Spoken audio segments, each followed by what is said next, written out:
అందరికీ నమస్కారం అండి. నా పేరు సారిక. ఈరోజు మనం తెలుసుకోబోతున్నటువంటి కథ పేరు 'మనసున మనసై'. మిడిల్ క్లాస్ పేరెంట్స్ అండి చాలా కష్టపడి వాళ్ళ పిల్లల్ని చదివిస్తూ ఉంటారండి. ఏదో ఒకటి చేసి వాళ్ళని ఉన్నతమైన చదువులు చదివిస్తే చాలు, వాళ్ళ జీవితాలు సెటిల్ అయిపోయినట్లే అని అనుకుంటూ ఉంటారు. కానీ దేవుడు భలే చమత్కారండి. అంత ఈజీగా ఎట్లా నీ కష్టాలు పోతాయి, అసలు వాళ్ళ తలరాతలు బాగుండాలి కదా, నువ్వు ఏది చేయాలనుకున్నా వాళ్ళ తలరాతల్లోది నువ్వు మార్చలేవు కదా అని అన్నట్లు కొంటిగా నవ్వుతాడనమాట. ఓకే, ఈ కథ మొత్తం కూడా అలాగే ఉంటుందండి. ఇంకా ఏమాత్రం ఆలస్యం చేయకుండా కథలోకి వెళ్ళిపోదామండి. కరుణ, వాటర్ బాటిల్, ఫ్లాస్క్, చిన్న టవల్ సంచిలో పెట్టుకు వెళ్దామా? కాళ్లకు 2 సాక్సులు తొడుక్కుంటూ అడిగాడు ఆనందరావు. ఎందుకండి, నడిచేదారిలో అన్నీ దొరుకుతాయట. ఎంత తక్కువ బరువుతో వెళ్తే అంత తేలిగ్గా నడవగలం. సరే ఉండనీయండి, మీకంటే ఎక్కువ తెలుసా ఏంటి నాకు అంది కరుణ లగేజీ బ్యాగులకు లాక్ వేస్తూ. అయినా ఆ సాక్స్తో నడిస్తే ఏంటి, చెప్పులతో నడిస్తే ఏంటి, చెప్పిన మాట వినవు, చాదస్తం కాకపోతే రుసరుసలాడుతూ అన్నాడు ఆనందరావు. చిరునవ్వే సమాధానం కరుణ నుండి. ఇద్దరూ హోటల్ రూమ్లో నుంచి బయటకు వచ్చి చిన్నగా నడుస్తూ రోడ్డెక్కారు. గిరి ప్రదక్షిణ చెప్పులు వేసుకొని చేయకూడదు. ఏం కాదులేండి, పదండి అందామె భర్త చెయ్యి పట్టుకొని అడుగులు వేస్తూ. రాత్రి 11 అయ్యింది. శరత్కాలపు వెన్నెల వెలుగులలో వాతావరణం ఆహ్లాదకరంగా ఉంది. సాయంకాలం బాగా కురిసిన వానకు తడిసిన చెట్ల ఆకులు నీటి బొట్లను రాలుస్తున్నాయి. రాత్రిపూట వ్యాపారం చేసుకునే షాపుల వాళ్ళు అన్నీ సర్దుకొని సిద్ధంగా ఉన్నారు. ఒక ఆధ్యాత్మిక శోభ కనిపించింది కరుణకి. భక్తి, వ్యాపారం అనిపించింది ఆనందరావుకి. ఆనందరావు గుంటూరులో ఎంఆర్ఓగా పనిచేస్తున్నారు. ఇంకో 4 ఏళ్ళు సర్వీస్ ఉంది. కరుణ గృహిణి. 32 ఏళ్ల అన్యోన్య వైవాహిక బంధం వారిది. ఆయనది తీరిక లేని ఉద్యోగం. నిక్కార్సైన మనిషిగా డిపార్ట్మెంట్లో మంచి పేరుంది. ఆనందరావు హేతువాది. గుళ్ళు, పూజలు అంటే పెద్దగా ఇష్టపడడు. కరుణ పరమ భక్తురాలు. చెట్టులో, పుట్టలో, రాయిలో, రప్పలో సైతం దేవుణ్ణి చూసే తత్వం తనది. భార్య భక్తిని, పూజల్ని ఎప్పుడూ అడ్డుకోలేదు ఆయన. భర్త నాస్తికత్వాన్ని ఏనాడూ తప్పుపట్టలేదు ఆవిడ. వాళ్ళకి 2 పిల్లలు, సుమన, సౌరభ్. బెంగళూరులో సాఫ్ట్వేర్ ఇంజనీర్ సంబంధం తెచ్చి 7 ఏడాది క్రితం సుమనకి ఘనంగా పెళ్లి చేశారు. సౌరభ్ బీటెక్ ఫైనల్ ఇయర్ చదువుతున్నాడు. పిల్లల విషయంలో వారికి ఏమాత్రం సంతోషం మిగల్లేదు. భర్త సంతోష్తో గొడవపడి 2 నెలలుగా పుట్టింట్లోనే ఉంటోంది సుమన. కూతురు చెప్పిన కష్టాలు విని అల్లుడి మీద లీగల్గా యాక్షన్ తీసుకోవడానికి సిద్ధమవుతున్నాడు ఆనందరావు. మరోవైపు సౌరభ్ చదువు ఏమాత్రం ముందుకు పోవట్లేదు. అతనికి చదువు మీద ఆసక్తి ఉండట్లేదు. ఈ పరిణామాలతో వారింట ఓ నిశ్శబ్ద అశాంతి నెలకొంది. ఒకరోజు రాత్రి భోజనాలయ్యాక కరుణ ఆనందరావుతో, మనం పెద్దవాళ్ళం అయిపోతున్నాం, నాకు మోకాళ్ళు నొప్పులు మొదలయ్యాయి, కోప్పడనంటే ఒకటి అడుగుతా మరి అంది సోఫాలో భర్త పక్కన కూర్చుంటూ. ల్యాప్టాప్లో ఆఫీస్ మెయిల్స్ చూస్తున్నాడు ఆనందరావు. ఏంటన్నట్టు చూశాడామె వైపు తల తిప్పి. ఒక్కసారి అరుణాచలం గిరి ప్రదక్షిణకి వెళ్దామండి, భక్తితో కాకపోయినా నా కోసం రండి ప్లీజ్ అందామె కాస్త బెరుకుగానే. నాకు ఎక్కడ ఖాళీ ఉంటుంది కరుణ అన్నాడాయన కుదరదు అన్నట్లు. అదే దొరుకుతుంది, ప్రయత్నించండి. మీరు గుడిలోకి రావద్దు, పూజ చెయ్యొద్దు, కాస్త నాతో పక్కన నడిస్తే చాలు అంది కరుణ భర్తను ఒప్పించడానికి ప్రయత్నిస్తూ. కాసేపు ఆలోచించిన ఆనందరావు సరేలే వచ్చే శనివారం వెళ్దాం అన్నాడు. కరుణ ఆనందానికి అవధులు లేవు. అలా వారి యాత్ర మొదలయ్యింది. ఆనందరావు కరుణ నడుస్తున్నారు. భక్తి పారవస్యంతో ప్రశాంతంగా కొందరు, ఉత్సాహపూరిత వేగంతో కొందరు, ఎలాగోలా ఓపిక తెచ్చుకొని కొందరు నడుస్తున్నారు. ఇంద్రలింగం దగ్గర 8 శివలింగాల రూట్ మ్యాప్ బోర్డు చూస్తూ ముందుకు వెళ్ళారు. ఓ కిలోమీటరు నడిచేటప్పటికి కాస్త అలుపొచ్చింది కరుణకి.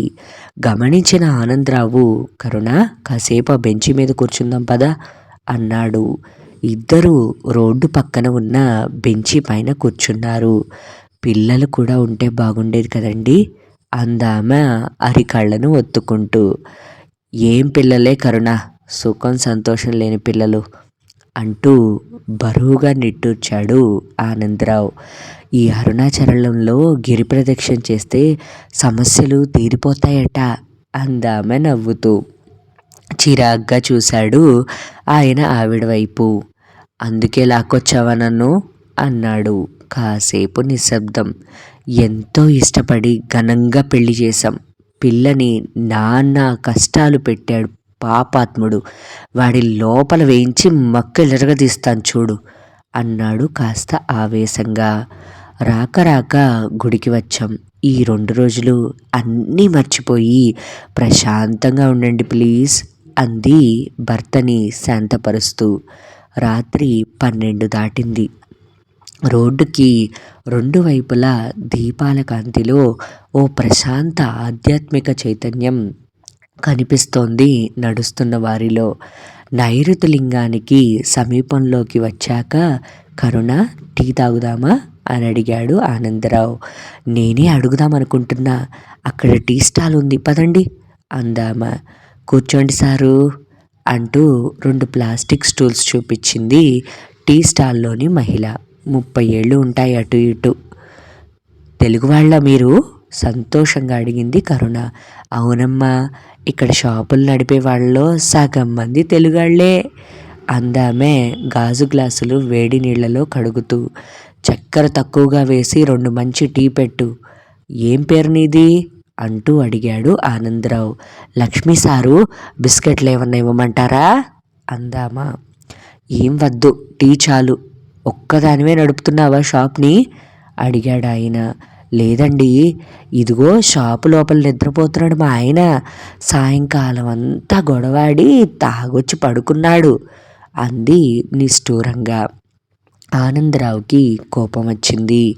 ఆడకూతురు ఒక్కతే కష్టపడుతుంటే తాగి దున్నపోతలా పడుకున్నాడు చూడ రాస్కెల్ అనేశాడు. ఊరుకోండి మనకెందుకు అంది కరుణ భర్త చేతిని తడుముతూ. టీ బాగుందమ్మా, వెరీ గుడ్ అంటూ 100 రూపాయలు ఇచ్చాడు ఆనందరావు. చిల్లర ఇవ్వబోతుంటే ఒక్కదానివే కష్టపడుతున్నావు ఉన్ని అన్నాడు. అప్పుడే టీ కొట్టు లోపల నిద్రపోతున్న లక్ష్మి భర్త సీను లేచి వచ్చాడు బయటికి. అతన్ని చూస్తూనే, ఏమయ్యా, ఆడ మనిషి రాత్రిపూట కూడా కష్టపడి పనిచేస్తుంటే బాధ్యత లేకుండా తాగి పడుకున్నావా అని అడిగాడు మొహం మీదే.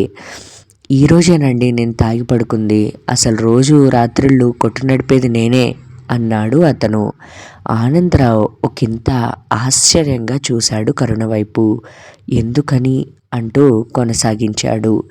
ఏం లేదు సారు, సాయంకాలం ఇద్దరికి పెద్ద గొడవైంది. తట్టుకోలేక తాగొచ్చి పడుకుండిపోయా అన్నాడు అతను స్టూల్స్ సర్దుతూ.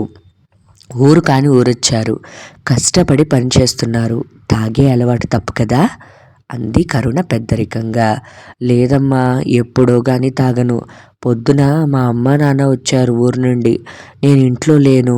వాళ్లతో గొడవ పెట్టుకొని అంత దూరం నుండి వచ్చిన వాళ్ళకి కనీసం అన్నం కూడా పెట్టకుండా పంపించేసింది.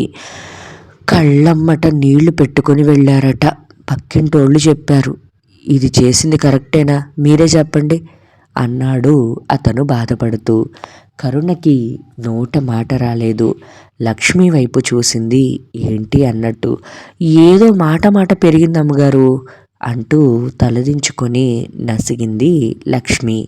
అయిందేదో అయింది, పెద్దాళ్ళు కదా, నువ్వే ఒకసారి ఫోన్ చేసి తప్పైందని చెప్పు. ఒక అడుగు తగ్గితే పోయేది ఏమీ ఉండదు, సరేనా అంటూ లేచింది. కరుణను అనుసరించాడు ఆనందరావు. అడుగులు నెమ్మదించాయి. ఏవండి, ఆ అబ్బాయి లేచి వచ్చి జరిగింది చెప్పాక ఆ అమ్మాయిదే తప్పనిపించింది, లేదంటే అతన్ని తిట్టుకుంటూనే ఉండేవాళ్ళం కదా అంది. అవును కదా అన్నాడు ఆనందరావు. 4వ శివాలయం దగ్గర ఆగింది కరుణ. లోపలికి వెళ్ళొచ్చింది. ఆనందరావు బయట నిల్చొని ఉన్నాడు. కరుణ బయటకు వచ్చాక నడుద్దామా కాసేపు కూర్చుందామా అని అడిగాడు. నడుద్దాం, కానీ మీరు కోప్పడనంటే ఓ మాట చెప్పనా అంది. కోపం ఎందుకు చెప్పు అన్నాడు ఆయన. మరి మనం కూడా కేవలం మనమ్మాయి చెప్పిందే విని అల్లుణ్ణి తప్పుపడుతున్నామేమో, అతనికి కూడా చెప్పే అవకాశం ఇవ్వాలి కదా అనిపిస్తోంది. మీకంటే ఎక్కువ తెలుసా, కానీ నాకు అనిపించింది చెప్పాను అందావిడ. నడుస్తున్నాడు కాస్త టక్కున ఆగాడు ఆనందరావు. అంటే నా కూతురు అబద్ధం చెప్తోందనా నీ ఉద్దేశం అన్నాడు కాస్త కోపంగానే భార్య వైపు చూస్తూ. పక్కన నడుస్తున్న యాత్రికులు వాళ్ళ వైపే చూస్తూ ముందుకు వెళ్తున్నారు. కాస్త చిన్నగా మాట్లాడండి, నా మనసుకు అనిపించింది మీతో అన్నాను అంతే అంది అనునయంగా. ఆనందరావు కాస్త మెత్తపడ్డాడు. ఇప్పుడేం చేద్దామంటావు అడిగాడు సాలోచనగా. ఒకసారి అతనితో ఫోన్ మాట్లాడదాం అంది కాస్త బెదురుగా. ఎప్పుడు? ఇప్పుడే? ఇప్పుడా? 1 గంట అయింది.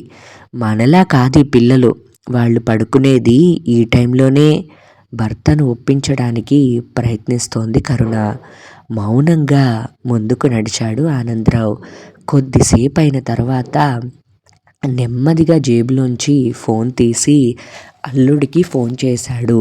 ఫోన్ మోగుతోంది. సంతోష్ లిఫ్ట్ చేయలేదు. చూసావా, తీశాడేమో, అందుకే చేయనన్నాను అన్నాడు అసహనంగా. వర్క్లో ఉన్నాడేమో, అతనే చేస్తాడు చూడండి అందామ.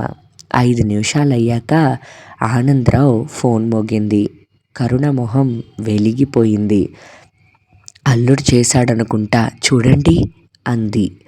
ఆనందరావు అయిష్టంగా ఫోన్ లిఫ్ట్ చేసి నువ్వే మాట్లాడు అన్నట్లు సైగ చేస్తూ కరుణ చేతికి ఇచ్చేశాడు. అల్లుడితో మాట్లాడటానికి అతనికి అహం అడ్డు వచ్చింది. బాబు సంతోష్ పలకరించింది కరుణ. అత్తయ్య, ఈ టైంలో చేశారేంటి? ఏదైనా ప్రాబ్లమా? మామయ్య గారికి ఏదైనా హెల్త్ ఇష్యూనా అంటూ కంగారుగా అడుగుతున్నాడు సంతోష్. అదేం లేదయ్యా, నేనే మీ మావయ్య అరుణాచలం గిరి ప్రదక్షిణకు వచ్చాం. నీతో ఒకసారి మాట్లాడాలనిపించింది, అందుకే చేశాం. అందరం బాగున్నాం. నువ్వెలా ఉన్నావు? నీ నిద్ర చెడగొట్టినందుకు సారీ అంటూ సాధ్యమైనంత మర్యాదగా ప్రేమగా మాట్లాడటానికి ప్రయత్నించింది కరుణ. థ్యాంక్ గాడ్, ఈ టైంలో ఫోన్ రాగానే భయం వేసింది అత్తయ్య. సుమన ఎలా ఉంది అడిగాడు అతను. అందరం బాగున్నాం బాబు, ఉదయం దర్శనం కాగానే చేస్తాను, నువ్వు పడుకో అంటూ ముగించి ఫోన్ పెట్టేసింది ఆమె. ఏమంటున్నాడు అడిగాడు ఆనందరావు నుదురు చిట్లిస్తూ. మీ గురించే అడిగాడు. ఈ టైంలో ఫోన్ చేసేసరికి మీకేదైనా అయిందా అని కంగారు పడ్డాడు. ఆ అబ్బాయి మనం అనుకునేంత చెడ్డవాడు కాడండి, అయినా మీకంటే ఎక్కువ తెలుసా ఏంటి నాకు అంది భర్త మొహంలోకి చూస్తూ. మారు మాట్లాడకుండా గంభీరంగా నడుస్తున్నాడు ఆనందరావు. శివయ్య దయ ఉంటే మన ఇంటికి తిరిగి వెళ్ళగానే వాళ్ళని కలిపేస్తాను చూడండి అంది కరుణ పక్కనే ఉన్న వరుణలింగం దర్శనం చేసుకొని దండం పెట్టుకుంటూ బయటకు వస్తూ. ఫోన్ చేసింది నేనే, మాట్లాడింది నువ్వు, మధ్యలో మీ శివయ్య చేసింది ఏముంది? టీ కొట్టు శ్రీనుకి చెప్పుకోవాలి మనం థ్యాంక్స్ అన్నాడు ఆనందరావు. అతన్ని శివయ్యే లేపి మాట్లాడించాడేమో అందామె నవ్వుతూ. ఒక్కసారి ఆగి భార్య వైపు తదేకంగా చూశాడు ఆనందరావు. ఆ చూపుకి అర్థమేమిటో అందామె. ఆయన చిన్నగా నవ్వి ముందుకు నడిచాడు. ఆమె అనుసరించింది. అలా నెమ్మదిగా నడుస్తూ, ఆగుతూ, కూర్చుంటూ, లేస్తూ ముందుకు వెళ్తున్నారు. తొలిజాము దాటింది. మోక్ష మార్గం దాటాక ఒకచోట జనాలు గుమిగూడి చూస్తున్నారు. కరుణ ఆనందరావులు గుంపు దగ్గరికి వెళ్ళి ఏమిటా అని చూశారు. ఓ బక్క పల్చని యువకుడు బెంచీ మీద కూర్చొని తనకి ఎదురుగా కూర్చున్న వారి బొమ్మలను దళసరి తెల్ల కాగితం మీద పెన్సిల్తో గీస్తున్నాడు. వాళ్ళు ఇచ్చిన డబ్బులు తీసుకుంటున్నాడు. అతను గీసిన బొమ్మల్లో జీవకళ ఉట్టిపడుతోంది. అతను అద్భుత కళాకారులుగా తోచింది ఆనందరావుకి. కాసేపు ఎదురు చూసి జనాలు పల్చబడ్డాక అతని ఎదురుగా కూర్చున్నాడు. నవ్వుతూ కళ్ళతోనే పరిచయం చేసుకున్నాడా చిత్రకారుడు. ఆనందరావు ఫ్రమ్ గుంటూరు, ఏపీ అని పరిచయం చేసుకున్నాడు. అంకుల్, మీరు తెలుగువారా? మా అమ్మ తెలుగు, నాన్న తమిళ్. నా పేరు సెంథిల్. నాకు తెలుగు మాట్లాడటం వచ్చు. మీ బొమ్మ గీయమంటారా అని వినయంగా అడిగాడు తను వివరాలు చెబుతూనే. మా ఇద్దరిని కలిపి గీస్తావా అడిగాడు ఆనందరావు. అతను సరే అనకముందే ఆనందరావు పక్కన మరో స్టూల్ వేసుకొని కూర్చుంది కరుణ. 10 నిమిషాల్లో వారిద్దరి చిత్రాన్ని గీసి ఇచ్చేశాడు సెంథిల్. అబ్బా, ఎంత బాగుందండి అంటూ మురిసిపోయింది కరుణ. నీలాంటి ఆర్టిస్ట్ని ముఖాముఖి చూడటం ఇదే మొదటిసారి. మీలాంటి కళాకారులు ఇలా రోడ్డుపైన ఉండకూడదు. ఫైన్ ఆర్ట్స్లో డిప్లొమా చేసుంటే నీ లైఫ్ ఎక్కడో ఉండేది అన్నాడు ఆనందరావు మెచ్చుకోలుగా. అంకుల్, నేను ఫైన్ ఆర్ట్స్లో పీజీ డిప్లొమా చేశాను, గోల్డ్ మెడలిస్ట్ని అన్నాడు అతను. ఆనందరావు ఇచ్చిన 500 కాగితాన్ని జేబులో పెట్టుకుంటూ. అవునా, మరేంటిలా? ఎక్కడా జాబ్ రాలేదా అడిగాడు ఆనందరావు ఆశ్చర్యంగా. జాబ్ ఎందుకు? నేను ఫ్రీలాన్స్ గ్రాఫిక్ డిజైనర్గా పనిచేస్తున్నాను. నెలకి 1,00,000 పైన వస్తుంది. కానీ వారానికి ఓ 2 రాత్రులు ఇలా యాత్ర కోసం వచ్చే వారి బొమ్మలు గీసివ్వడంలో నాకు గొప్ప సాటిస్ఫాక్షన్ ఉంటుంది. నచ్చిన పని చేయడంలో ఉన్న తృప్తి వేరు. ఎవరు ఎంత ఇచ్చినా తీసుకుంటా. పిల్లల బొమ్మలకి డబ్బులే తీసుకోను. ఇలా వచ్చిన డబ్బు ఏదైనా మంచి పనికి వాడేస్తా అన్నాడు అతను మెరిసే కళ్ళతో. ఆనందరావు ఏమీ మాట్లాడలేదు. అతనికి అభినందనలు తెలిపి అక్కడి నుండి మళ్ళీ నడక మొదలుపెట్టారు భార్యాభర్తలు. మన సౌరభ్ కూడా చిన్నప్పుడు బొమ్మలు గీసేవాడు, పాటలు పాడేవాడు, బాగా చదివేవాడు కదండి అంది కరుణ కొడుకుని గుర్తు తెచ్చుకుంటూ. అవును, ఇంటర్ వరకు మెరిట్ స్టూడెంటే వాడు. ఆ ఇంజనీరింగ్లో చేరాడు. చదువు గాడి తప్పేసింది. చేతిలో ఒక డిగ్రీ అంటూ లేకుండా ఎలా కరుణ అన్నాడు ఆనందరావు ఒకంత దిగులుగా. మొన్న వాళ్ళ అక్కతో చెప్తుంటే విన్నాను. వాడి ఫ్రెండ్ ఎవరో రాజస్థాన్లో ఉన్నాడట. తనతో కలిసి గ్రెనైట్ ఎక్స్పోర్ట్ బిజినెస్ చేయాలని ఆలోచన ఉందటండి వాడికి అందామె. సరిగ్గా అప్పుడే చివరి ఈశాన్య శివలింగం దగ్గర ఎవరో గంట కొట్టారు. నేను ఇలా అన్నానో లేదో అలా గంట మోగింది చూసారా అంది కరుణ కళ్ళ నిండా ఆనందంతో దండం పెడుతూ. దారి పొడవునా గంటలు మోగుతూనే ఉన్నాయిలే అన్నాడు కాస్త విసుగ్గా. కరుణ ఏం మాట్లాడలేదు, మౌనంగా నడుస్తోంది. కొద్దిసేపటి తర్వాత అయితే బిజినెస్ పెట్టిద్దామా అన్నాడు భార్య చేయి పట్టుకొని ఆనందరావు. అబ్బా, మీరెంత మంచివారండి అంది కరుణ. గిరి ప్రదక్షిణ చివరి అంకానికి వచ్చేసింది. ఇద్దరూ బాగా అలసిపోయారు. కరుణకైతే అడుగులు ముందుకు పడట్లేదు. రోడ్డు పక్కన అరుగు మీద కూర్చుండిపోయారు.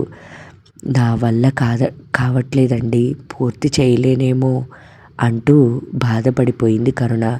ఏం పర్లేదు, ఇదేమీ నడకపోటీ కాదు. అసలు నువ్వు ఇంత దూరం నడిచావంటేనే నాకు ఆశ్చర్యంగా ఉంది. ఇంకో కిలోమీటర్ ఉంది, ఆటోలో వెళ్దామా అన్నాడు ఆయన భార్యకు మంచినీళ్ళు ఇస్తూ. మధ్యలో వదిలేస్తే మనసంతా ఏదోలా అయిపోతుందండి కాళ్ళు ఒత్తుకుంటూ అంది కరుణ. తెల్లవారుజాము 4:30 కావస్తోంది. ఫోన్ మోగింది. హలో నాన్న, గిరి ప్రదక్షిణ పూర్తయిందా అడిగింది సుమన. ఇంకో కిలోమీటర్ ఉంది. మీ అమ్మ నా వల్ల కాదంటోంది. ఇదిగో మాట్లాడు అంటూ కరుణ చేతికి ఫోన్ ఇచ్చాడు స్పీకర్ ఆన్ చేసి. ఏమ్మా, ఇంత పొద్దునే ఎందుకు లేచావు అడిగింది కరుణ. అసలు నిద్ర పోలేదమ్మా. రాత్రి సంతోష్ ఫోన్ చేశాడు. మీరు చేశారట కదా, సారీ చెప్పాడు. నా బంగారమే, ఎంత మంచి విషయం చెప్పావు. నువ్వేమన్నావు? అతన్ని ఏమైనా తిట్టావా అడిగింది కరుణ ఆత్రంగా. లేదమ్మా, నా సైడ్ కూడా మిస్టేక్స్ ఉన్నాయి. నేను సారీ చెప్పాను. నెక్స్ట్ సండే వచ్చి మీతో మాట్లాడి తీసుకెళ్తామంటున్నాడు చెప్పింది సుమన. కూతురు గొంతులో కాస్త సంతోషాన్ని గుర్తించిన కరుణకి ఏడుపొచ్చేసింది. అమ్మా, నువ్వు ఎమోషనల్ అవ్వకు, ఫోన్ డాడీకి ఇవ్వు అంది సుమన. విన్నానమ్మా, ఆలోచించి నిర్ణయం తీసుకో. నువ్వు సంతోషంగా ఉండడమే మాకు కావాల్సింది అన్నాడు ఆయన ప్రశాంతంగా. నాన్న, దర్శనం అయ్యాక చెయ్యండి, అమ్మ జాగ్రత్త అని పెట్టేసింది సుమన. నేను చెప్పానా, అంతా శివయ్య దయ, నడుద్దాం లేవండి అని లేచి నిల్చుంది కరుణ. నెమ్మదిగా ఒకరి చేయి ఒకరు పట్టుకొని అడుగులు వేసుకుంటూ చివరి దూరాన్ని పూర్తి చేశారా దంపతులు. ఉదయం 5:30. వాతావరణం ప్రశాంతంగా ఉంది. కార్తీక మాసపు అరుణోదయ శోభ ఆకాశమంతా పరుచుకుంది. రాజగోపురం ముందర ఒత్తులు వెలిగించి దీపాలు పెడుతున్నారు ప్రదక్షిణ పూర్తి చేసిన వారు. నేను వెలిగిస్తానండి అంది కరుణ. పక్కనే దుకాణం నుండి కావలసినవి తెచ్చి ఇచ్చాడు ఆనందరావు.